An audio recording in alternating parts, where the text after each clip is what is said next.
La chanson du rossignol. Cette histoire se déroule sous le règne des monarques d'Europe. Ce monarque possédait un magnifique palais, dont la partie la plus attrayante était son jardin luxuriant, rempli de fleurs de toutes sortes. Certaines de ces fleurs ne se trouvent que dans ce jardin et nulle part ailleurs sur la planète. Le jardinier les ornait de petites clochettes. Le jardin était si grand qu'en le parcourant du regard, on pouvait voir qu'il menait à la forêt. Une rivière traversait la forêt et, à côté, un arbre abritait un rossignol. Le rossignol chantait si bien que tous ceux qui entendaient ses mélodies étaient émerveillés.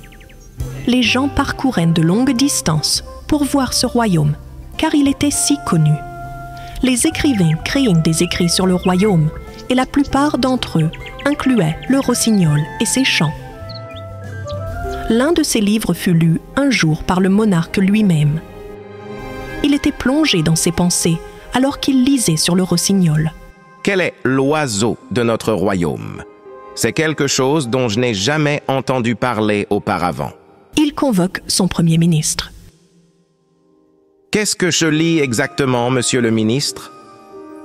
Dans notre pays, il existe un oiseau appelé rossignol, qui chante si bien qu'il est considéré comme la plus belle créature du monde entier. Comment se fait-il que nous n'en ayons jamais entendu parler auparavant? Je n'ai jamais entendu parler d'un tel oiseau, Votre Altesse. Allez le chercher et demandez qu'il se présente devant moi au tribunal d'ici ce soir. Votre Majesté, il est très plausible que les auteurs aient créé l'oiseau comme une créature de leur esprit, et que cet oiseau n'existe pas dans la réalité. Non, ce livre m'a été envoyé par le roi des Indes. Rien dans le texte ne peut être faux. Je voudrais entendre un rossignol chanter. Apporte-le-moi avant le soir, sinon tout le royaume sera puni. Comme vous le dites, Votre Majesté.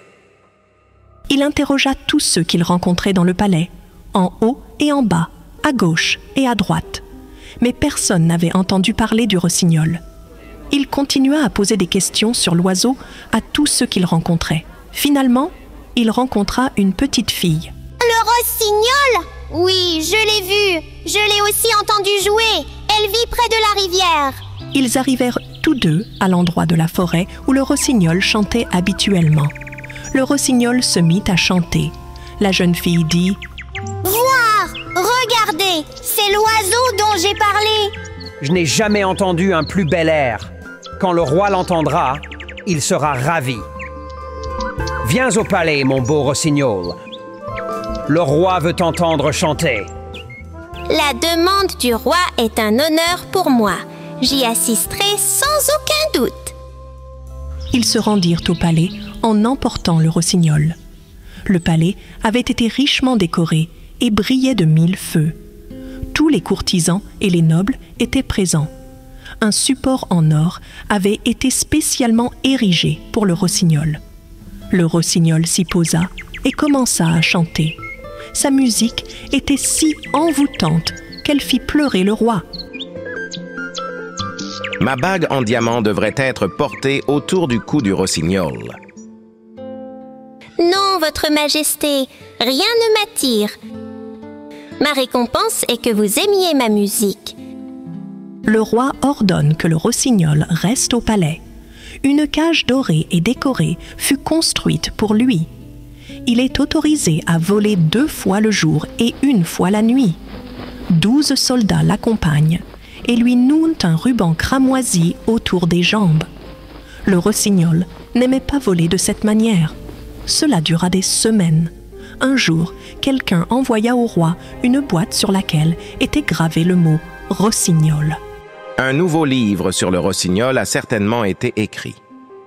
Cependant, il n'y avait pas de livre dans le paquet. Le paquet contenait un rossignol incrusté de diamants, et lorsqu'on tirait sur sa queue, il chantait comme un vrai rossignol. Quel plaisir! Alors faisons-les chanter ensemble.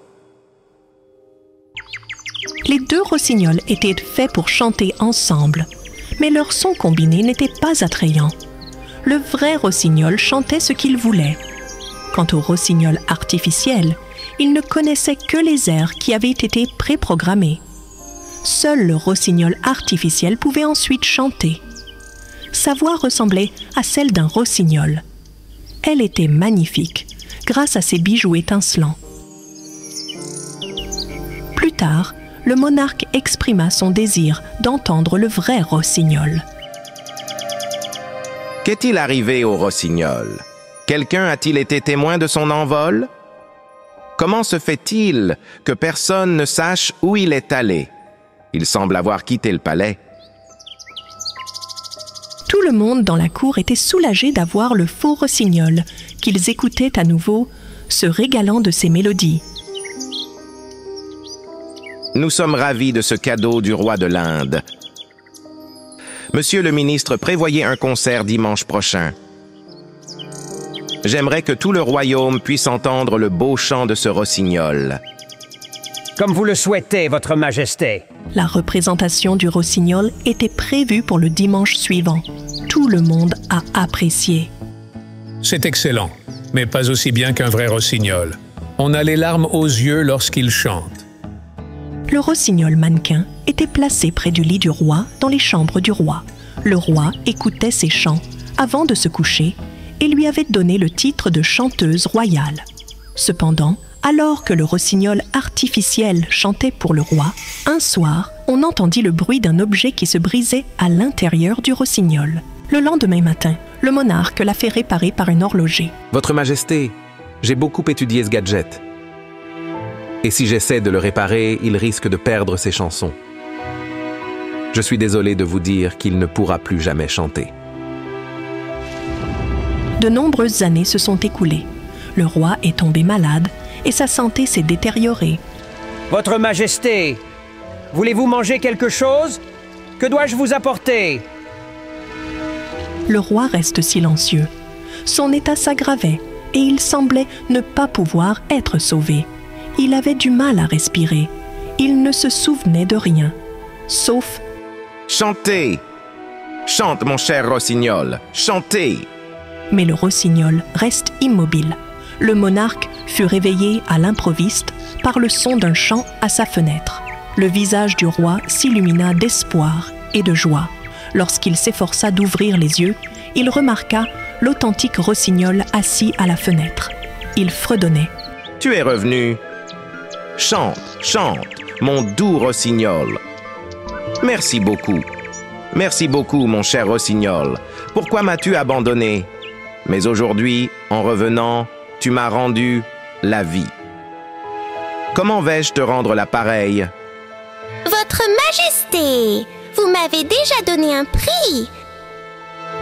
Lorsque j'ai chanté devant vous pour la première fois, vous avez fondu en larmes.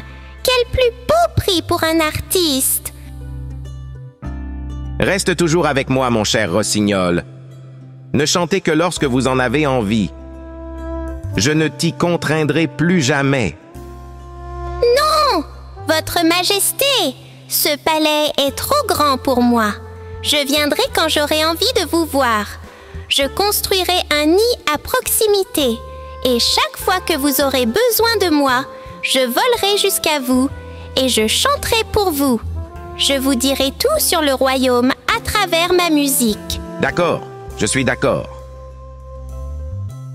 Le rossignol s'est envolé pendant qu'il disait cela, et le monarque a reconnu que nous ne devrions pas mettre les oiseaux en cage et les asservir.